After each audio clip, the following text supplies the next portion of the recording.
আমি আমার জীবনে কখনোই ফুপু হতে পারবো না বা পারিনি, সেই ফুপুটা রাজ আমাকে জাতীয় ফুপু বানিয়ে দিয়েছে।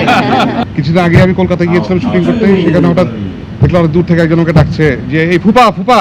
আমি ঘুরে দেখলাম কোন ভাতিজা আমার।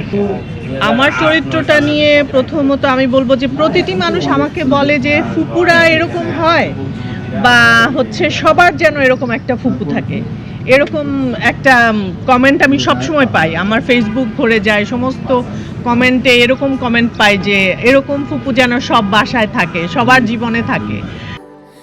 স্যান্ডেলিনা সো, রূপচর্চায় আভিজাত্য।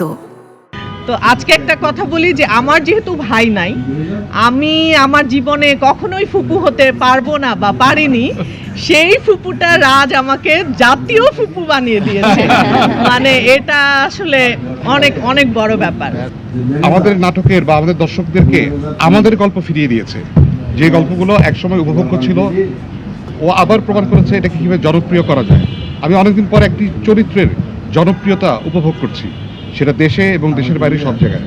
কিছুদিন আগে আমি কলকাতা গিয়েছিলাম শুটিং করতে, সেখানে হঠাৎ দেখলাম দূর থেকে একজন ওকে ডাকছে যে এই ফুপা ফুপা। আমি ঘুরে দেখলাম কোন ভাতিজা আমার।